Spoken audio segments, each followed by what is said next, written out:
What is up? Pardon my pancreas. This is Matt coming at you during the week of World Diabetes Day. Today, I want to share with you a live I did recently on our Instagram and Facebook over at FTF Warrior.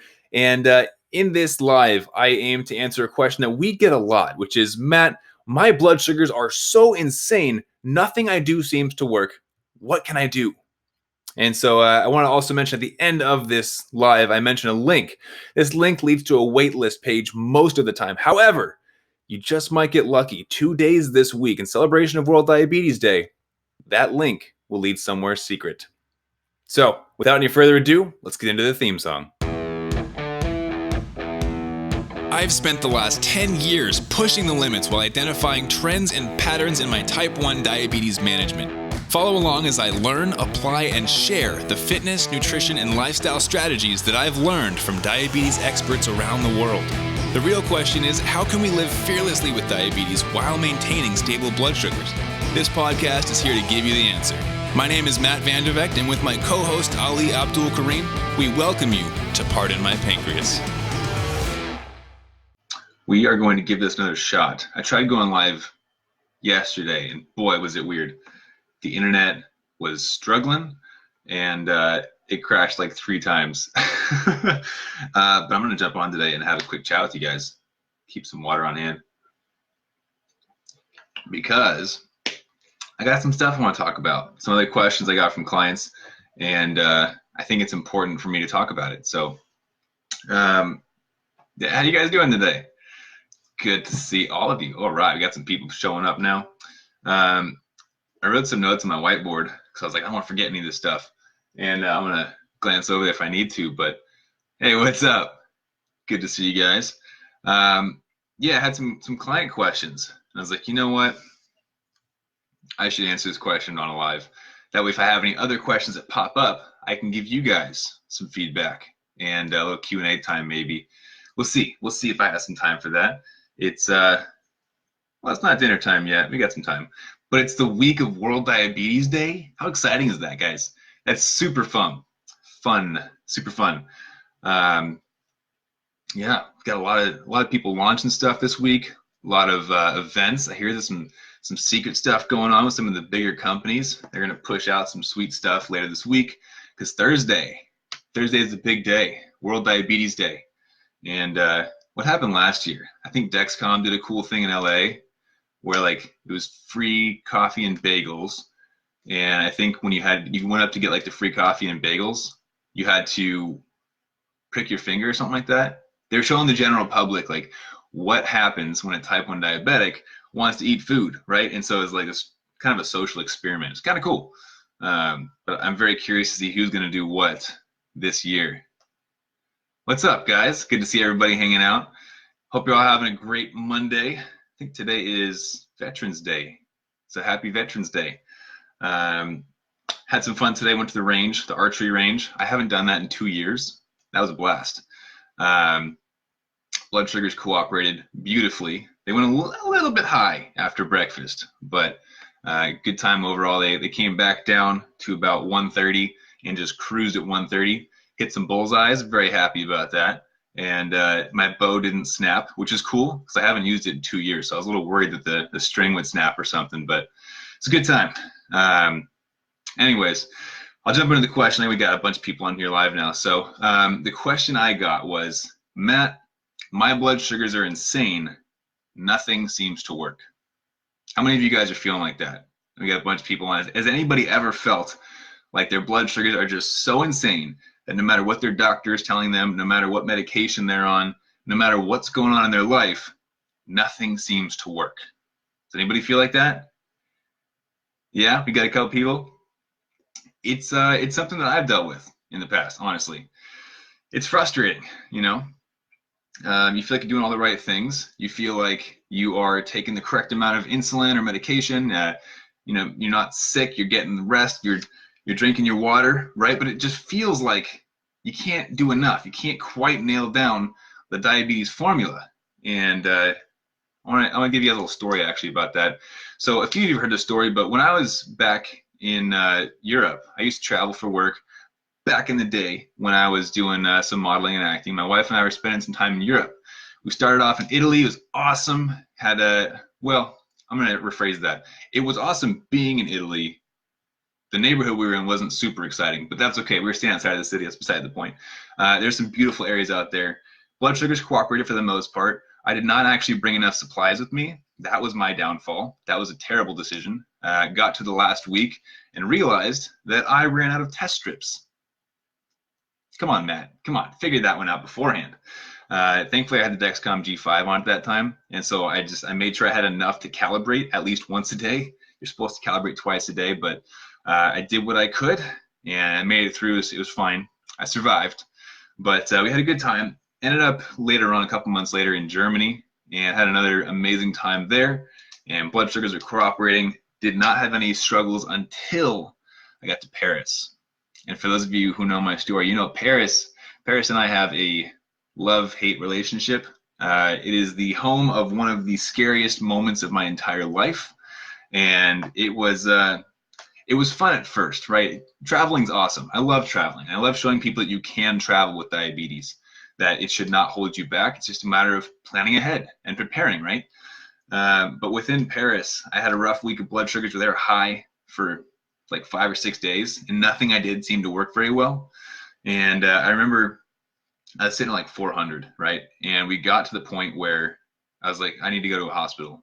Like, I need to get some new insulin or something, because I was giving myself shot after shot after shot, and the insulin just wasn't working. I could not bring it down. And I figured it must be bad insulin. I had switched through like 3 pens, I think, 3 insulin pens, and nothing was working.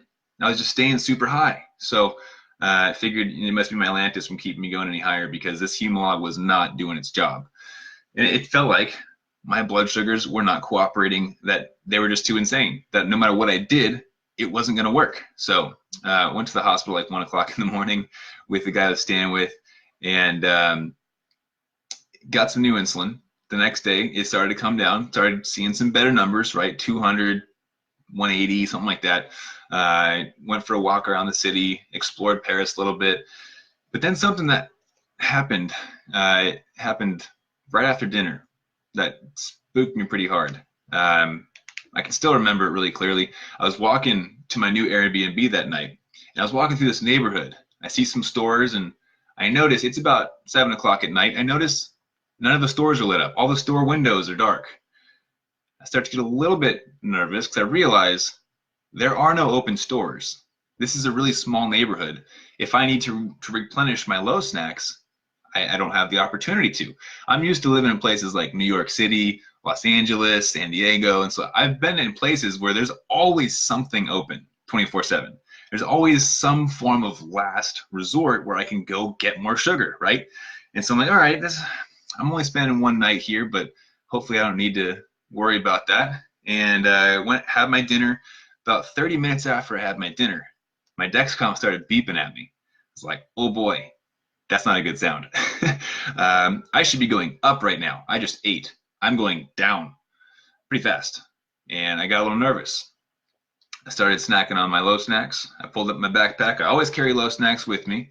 And I started snacking on them. And it just kept going down. It would bump up for a little bit and then creep back down, down, down, bump up, down, down, down. I was like, crap. What do I do? I'm eating a lot of food right now. I'm eating more than I injected for. Something's not right? Like, it's not working. And again, that question, right, that I get asked from my clients is, my blood sugars are so insane, nothing seems to work. I was having one of those moments. I was like, ooh, nothing that I'm doing seems to work. I'm continually dropping. I did not inject for this much food. Like, I should be spiking high right now.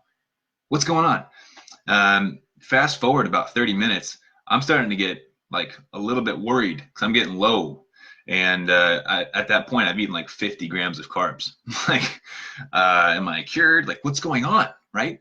And I actually ended up talking to the guy that owns the Airbnb. He spoke a little bit of English. I spoke a little bit of French, and we communicated. And I was like, hey, man, I might need to go to a hospital, because I'm looking to my backpack. I'm like, I don't really have a whole lot more food.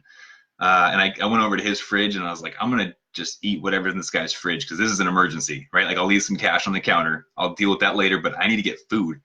I open the fridge. There's cheese and there's eggs. I'm like, great. there's no stores open. There's no food in this guy's fridge. What am I going to do? So I ended up going over to him and was like, hey, I got to go to the hospital. I know that I look fine, right? Like I'm sweating, I'm shaky, but I look healthy. It's very confusing for someone to see a healthy looking person say, I need to go to the hospital right now. He was confused, but he's like, you know what? Okay, I understand. Let's go. I'll drive you. I was like, oh, sick. You're going to drive me? That's awesome. I was just trying to get you to call me an ambulance or something, but very, very nice guy. Took me to the hospital. On the way to the hospital, I had my first ever glucose gel. I've actually never used the glucose gels. I usually use tablets and juice boxes. So I'm like downing this gel. I'm like, tastes kind of good, but I'm also a little bit nervous, right? Because I'm seeing red numbers on my Dexcom. Like, shoot, man, can you drive any faster? Because this is not looking good. I need an IV. Like, give me sugar ASAP, right? We get to the hospital. We get through the doors. I walk in. There's a line of like 30 people. I'm like, oh, right. Free healthcare. This is not ideal for the situation that I'm in. Everybody move. So I go straight to the front. I'm like, I am diabetic. I knew a little bit of French, right? I knew the emergency words. It was like, je suis diabète. J'ai besoin de sucre. I am a diabetic. I need sugar. Please, right? And he was there. He stayed with me. He helped translate.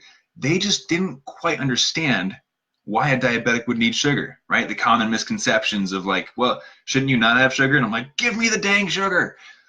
Long story short, they give me a glass of water. I'm like, I hate you guys. Give me sugar.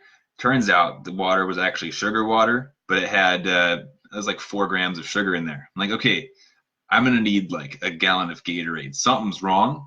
I need sugar now. I start shaking violently. I can't stand anymore. So much so that I'm fighting myself from falling to the floor. They give me a wheelchair and continue just having a face-to-face conversation like, okay, sign these documents and we'll get you checked in. And I'm like, I don't need to get checked in. I need sugar right now. I'm starting to panic a little bit because I'm realizing I'm in a small town. They don't speak English very well. I don't speak French very well. If I don't get in there, get some sugar, I'm going to be in a very dangerous situation. So they ended up taking me to the back room in a gurney, which is like the hospital bed that moves, right? And I'm like, okay, cool. They're going to get me in the back room. They're going to stick me with an IV, get some dextrose in me. This is going to be okay. We're going to make it. I'm flying out, leaving the country tomorrow. It's going to be fine. And they did not do that. No, they did not. They stuck me in the back room with, it was actually a couple homeless people that were just sitting in the beds. They were using it as a place to spend the night. They come in, they tell them that they're not feeling too well, and they put them in the back. That's kind of like the complainers room. So I got put in the complainers room with no access to doctors, no access to nurses or medical care of any kind. And I sat in that gurney bed, I kid you not, for 4 hours before walking out on my own 2 feet. And the only reason I walked out on my own 2 feet is because I ate every single food item in my backpack. I ate all of my sugar. I nearly emptied my entire low stash. And keep in mind, I keep a low stash that is very full. I'm very prepared. In most cases, it's enough sugar to bring 3 diabetics back from a low blood sugar, right? Like, I am prepared. I ate almost all of it.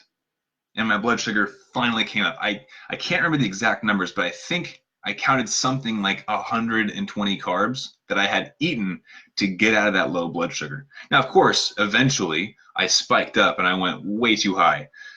But man, that was a scary night. And that night put me into a new mindset. You can imagine I was a little bit nervous to inject insulin for my next meal. I went through a bit of a period of depression, anxiety, panic attacks surrounding low blood sugars. I was very scared. I did not know what caused that. I didn't know if it was different insulin. I didn't know if it was a certain exercise type. I didn't know if it was being in a different time zone, like all sorts of things. I couldn't figure it out. And so it put me in this mindset where I became obsessed with figuring out my blood sugar fluctuations. I thought in my head, if I can figure out what causes fluctuations in blood sugars, I can avoid them, right? Like, that makes logical sense. And so I got into a place where I was like, all right, Matt, if you can figure out every single reason that blood sugars fluctuate and, master your diabetes, get it all mapped out, then you'll be safe, you'll be good. And that was my new plan. But of course, problems arise, right? No one has figured out diabetes to that T. No one has it perfected across the board. But I spent all of my time running experiments on myself, trial and error, trying out every single diet that I could think of. I tried going vegan and low carb and vegetarian and eating meatitarian and like all these different types, high carb, medium carb, all sorts of different diets. I tried one that I ended up calling flexitarian just for the fun of it. I tried different exercises. I documented everything. For those of you who have the trending health journal that I came up with, that's how that became a thing. I wrote on little napkins and notepads. There are pieces of paper strewn about the rooms. That's how that came to be, is my research, my experiments on myself. But over that period of time, I ended up finding a few trends and patterns. I figured out how the blood sugars fluctuate, why they fluctuate during different activities. That was a big one for me. See, I'm a very adventurous guy. Today, like I said, I went to the archery range, shot some arrows with my wife. It was a ton of fun. I like being outside, and I wanted to be able to go outside, do all the activities, go hiking, go surfing, just go for a walk, right, around the neighborhood without seeing blood sugars that plummet or spike. So it was my goal over the last 2 years to figure out what causes blood sugar fluctuations. And over the last 2 years, all of those trials and errors and experiments, I found patterns, I found trends, and I found formulas. It's a really exciting place to be when you can plug in your blood sugars, your insulin on board, different activity types, and you can map out where your blood sugars are going to end up. You can predict your blood sugars with the right formula. It's super exciting. And so when people tell me, my blood sugars are so insane, nothing ever works, I have a question for you. Have you ever taken insulin and had your blood sugar start to come down? Right? You have. Yes, if you are on insulin, if you're injecting insulin, if you're on a pump, if you have given yourself insulin, your blood sugars come down. Now, on the opposite end of the spectrum, what happens when your blood sugars are going a little bit down too far and you need to get them back up? If you eat sugar, do you notice that the sugar brings your blood sugars up? Does it? I want some answers in there. Does sugar bring blood sugars up? Let's see some comments. See if anybody knows what the answer to this one is. I'm going to wait for a second. Does sugar bring blood sugars up? Yes. There we go. Christina got the answer. Yes. Angela got the answer. This is the thing. This is a trend. This is a pattern. People say, my blood sugars are so insane that I can't control them. Yes, now we're getting lots of yeses. Okay, they're all coming in. That's a pattern, guys. We say, oh, it's so insane. Like, I have so many spikes and drops throughout the day. What causes the spikes and drops? Insulin and sugar. There we go. Caleb says, yeah, there we go. It's as simple as that. That's the beginning of identifying the trends, right?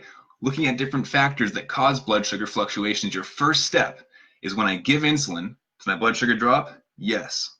When I take sugar and eat it, does it raise my blood sugars? Yes. That is the first trend and pattern that you have noticed.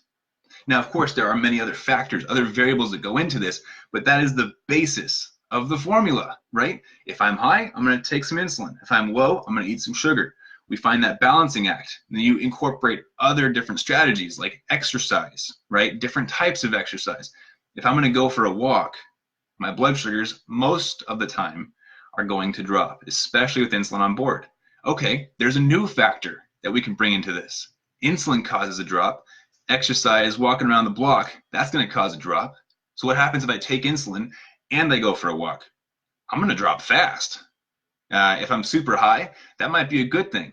But if I'm, just riding a little bit high, maybe I'm like 160, I might need to be cautious.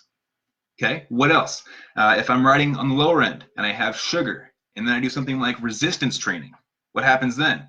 Well, in most cases, resistance training causes a spike in blood sugar, or at the very least a slow rise. So if I have sugar and I go and do resistance training, there's a good chance that I'm going to spike to a higher level. So you see there's different variables, different factors that we can notice these trends and patterns with. That's where we find the formulas. Now, of course, after the 2 years that I spent, right after Paris, I became obsessed with figuring out my blood sugars. I wanted to figure out how to control them proactively so that I could prepare for different activities. I wanted to be able to get out there, go hiking. I wanted to be able to go explore, travel, surf, spend time with family, running around with my nephew, whatever it is. I want to be able to do that without blood sugars getting in the way. So I created a framework. I created a formula that I can plug my blood sugars into, my planned activities, my previous activities or meals, my insulin on board, all those different factors. You plug it into a simple equation and you can figure out where your blood sugars are going to end up. It's similar to how loop works, right? If you're familiar with looping, except mine's kind of a step above that, but looping essentially calculates based on insulin on board, then if you had a meal recently, if you're going to go to exercise, where your blood sugars are going to end up, and if it needs to reduce insulin or elevate your insulin. And because of that, you're able to stay in range longer. So essentially, the framework that I created with my experiments, my trial and error, was created so that I could live my life peacefully, have that peace of mind, not have to worry about all the crazy fluctuations of blood sugars that I didn't want to deal with. I wanted to be able to go through my life and enjoy it, right? Not have diabetes distracting me all the time. So I created that framework. I know a lot of you guys are asking, well, Matt, how do we get the framework, right? Like, what's the answer? Well, the answer is that it's in a program that we have. Now, can I tell you about this program? It's something that we created, super fun, and we've got some clients in there right now. I'm gonna wait for a second, so I want to make sure I have your permission to tell you about this awesome thing. And I'm not trying to tell you to sign up for it right now because it's not even available right now. You can't get in. Okay, we got some people on Facebook. Yeah. Okay, cool. So here's the thing. It's multiple weeks with a formula, right? It's not just a one-day answer. You have to figure out your foundations, your basal rates. We have people, okay, now you got the yeses flooding in. We have the first week going through foundation, you figure out your basal rates, which is your background insulin.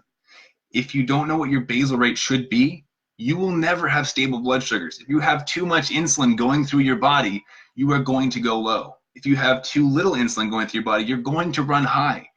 That's how it is. So week one, foundation, we map out your basal rates. We figure out how you can identify if your basals are too high or too low. And then we jump into different exercises, how different exercise affects your blood sugars uniquely. Once we map those out, we have different ways of figuring out your adapters, your macronutrient profiles. You plug that into the formula, and boom, you solve the blood sugar fluctuation patterns. And you're able to finally go and enjoy your time working out. Or maybe you, for exercise, a lot of us prefer to go on walks, go for hikes, doing outdoor activities and count that as the exercise for the day. Totally fine. I love doing that. Like I said, today I was at the archery range. Super fun, and it was exercise. But there are ways to plan ahead, to prepare for this, using the framework that I've created to achieve that. Now, like I said, it's not available right now because we just launched our beta, but there is a wait list you can get on. If you are interested in figuring out more your blood sugar fluctuations, how to get those under control, focus more on enjoying life, autopilot on diabetes, right? Then I want to invite you to go to shred.ftfwarrior.com. That's going to put you over to a wait list, okay? In that wait list, you will be notified the second that the next registration becomes open. I want to get you guys that lifestyle. I want to get you into there so you can automate your diabetes and get back to enjoying life, because that's the way to do it. And I'm sick of this disease taking away freedoms, getting people scared about going to the gym. You should not be afraid to live your life. You should be able to live your life the way you want it. Get out there and enjoy it. So that's what I want to give you guys today. I want to give that invite to the wait list. I have not announced that anywhere else. So if you are interested in learning more about that framework and how to achieve stable blood sugars during and after exercise, and of course, exercise is not just the gym. I'm talking about chores, running errands, playing with the kids, going for a walk with the dog, whatever it is that causes those frustrating fluctuations that just ruin your mood. Honestly, I get frustrated when I'm going high and low. I don't know about you, but I get the mood swings. If you want to learn how to avoid that, my framework is the key. So get on that wait list. That's shred.ftfwarrior.com, shred.ftfwarrior.com. I'm going to jump through and make sure I didn't miss any questions in here. I know there are a lot of questions, actually. Oh, my phone's freezing. Frozen. Oh, man, there's a bunch of you saying hi. What's up, everyone? Holy cow. Good to see all you guys on here. Okay, cool. Sounds like an amazing program. Keep up the great work, man. Thanks, Larry. Appreciate it, man. It totally is. It's changing lives, and the people that are in it right now have a fun first week ahead of them, getting their basal rate set up. So I wanted to just jump on here, share that waitlist opportunity with you guys because it's changing lives right now. I know it can change yours, and if you're interested, that waitlist is waiting for you. I'm going to jump on live tomorrow and Wednesday. We're dropping something super cool on Wednesday, and actually tomorrow something cool is happening too. We got a lot of fun stuff planned for you for World Diabetes Day this whole week and this whole month. Tons of fun stuff going on. So keep an eye out. I'm going to hop out, go grab some dinner. I've been on here for about 30 minutes-ish. Hope you guys are having an awesome day. I wish you all the stablest of blood sugars. And as always, keep up the fight.